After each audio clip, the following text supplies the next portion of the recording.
November or October this year. And again, I would like to say that coming this year, 2025, according to what Dr. Bahigwa, the director, said that it will be the year to develop indicators. So that's again another area that we need to be discussing in a way and see at the end of the day how with this discussion can deliberate in terms of maybe coming out with evidences that can be shared to the AUC. Number two, how can we also influence the indicators at the national level? Through agroecology, it will be very easy for the next CAADP to achieve its objectives as stated today during the plenary session. For us, we believe that agroecology, there are three keywords which we could rely upon. Agroecology being a practice, being a science, and being a social movement. Agroecology, it ensures resilient food system in diversifying crops and reducing dependence on external inputs.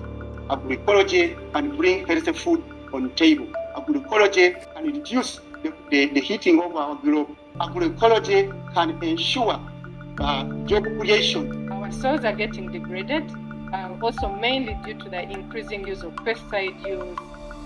We are having a lot of incoherence in our policies. As I'm sure in many of your countries you can relate, a number of our countries are pushing for increasing productivity at any cost, increasing use of chemical fertilizers. On the other hand, several African countries are also now coming up with agroecology policies, organic policies, and these are really not speaking to each other. For us, agroecology is beyond the approach, around conservation agriculture, organic agriculture, but it also speaks to the social movement. So we are advocating for agroecology based on research that we have undertaken across the continent. Let me invite Dr.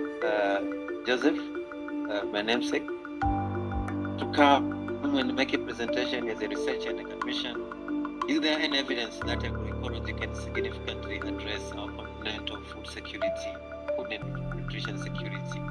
And what is the further role of academic institutions? Thank you very much.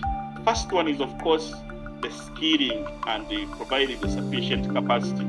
Quite a number of universities, they have been able to train the sufficient human resource that is required. Now, these are going to help train further people below them, and you will have a number of the sufficient capacity that is known. There's quite also a lot of innovations and technological transfer interventions that have been taking place. If we have a number of students, a number of young people coming into universities, and they're able to get the right trainings and get the right technologies that they exit with as an innovation, as a business, as what they're going to do, it helps a lot. There's been quite a lot of work that has gone into the knowledge and sharing platforms using social media to ensure that, of course, the research that we make is redefined into action.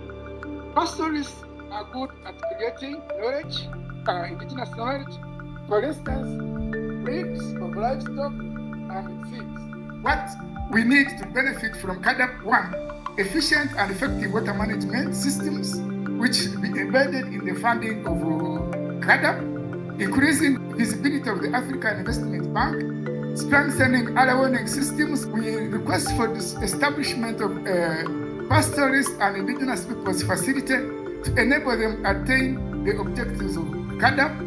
As farmers, producers, and are central to the household food security and nutrition. You know that the weather is not predictable. You are able to plant your sorghum here, you plant the fruit trees, you plant cowpeas in it, you integrate, you grow varieties of crops, and at the end of the day, you don't sleep hungry.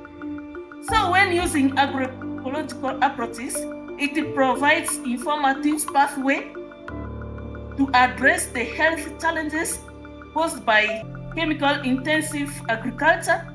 How integrating agroecology can solve these issues, the ones I've mentioned. One is advocating for gender-responsive policies under CAADP to ensure women farmers have equitable access to resources and decision-making. Mainstreaming agroecology in National Agricultural Plan can help small-scale farmers adopt sustainable practices and improve productivity.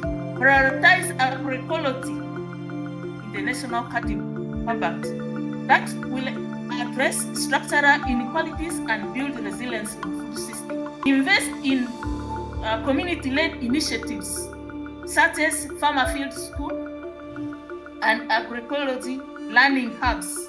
Farmers are able to come up with the seeds which suits their objectives, which suits their environment, which they can produce sustainably. We have mobilized stakeholders. Different organizations are together to discuss about how to change the mind of our politicians. We have also research and farmers platform to see how researchers also can support advocacy so that we have based proof arguments when we are discussing with politicians. We have also that campaign that is called My Food is African. What is produced by African is what is good to eat.